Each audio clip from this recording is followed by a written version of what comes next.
সাতক্ষীরার পাটকেলঘাটায় পাটকেলেশ্বরী শিশু বিদ্যাপীঠের নবনির্মিত ভবনের শুভ উদ্বোধন, কৃতি শিক্ষার্থীদের সংবর্ধনা ও তীর্থক্ষেত্রের দাতা আজীবন এবং মরণোত্তর সদস্যদের সম্মাননা প্রদান অনুষ্ঠান অনুষ্ঠিত হয়েছে। বিস্তারিত থাকছে মোকাররম বিল্লাহ ইমনের প্রতিবেদনে।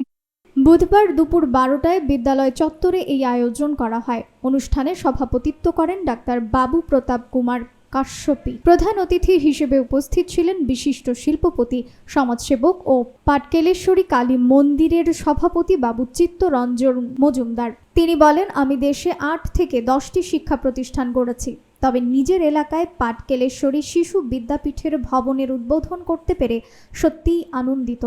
সমাজের ধনাঢ্য ব্যক্তিদের এগিয়ে আসা উচিত শিক্ষা বিস্তারে এবং অসহায়দের পাশে দাঁড়াতে।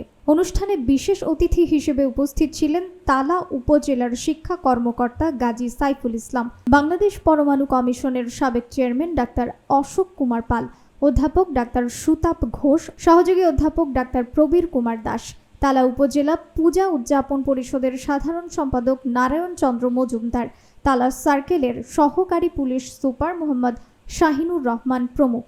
এছাড়াও উপস্থিত ছিলেন ডাক্তার মধুসূদন মণ্ডল, ডাক্তার বিপুল হালদার, গোবিন্দ সাধু, সুকুমার ঘোষ, দেবদাস কর্মকার, অলিক পাল সহ স্থানীয় গণ্যমান্য ব্যক্তিবর্গ। অনুষ্ঠান শেষে বিদ্যালয়ের 2024 সালের কৃতি শিক্ষার্থীদের মাঝে সম্মাননা স্মারক প্রদান করা হয়। এখানে একটা মন্দিরও হচ্ছেন এবং স্কুল হয়েছে, আমার খুবই ভালো লাগছে। সম্মান জানাতে চাই এই মজুমদার ফ্যামিলিকে, স্পেশালি চিত্তবাবুকে, এবং যেখানকার সন্তানরা একদিন সত্যিকারের মানুষ হবে।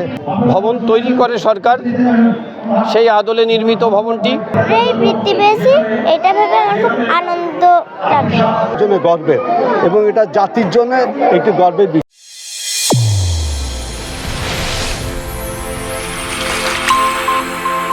চ্যানেল A1 হৃদয় রেসপন্স।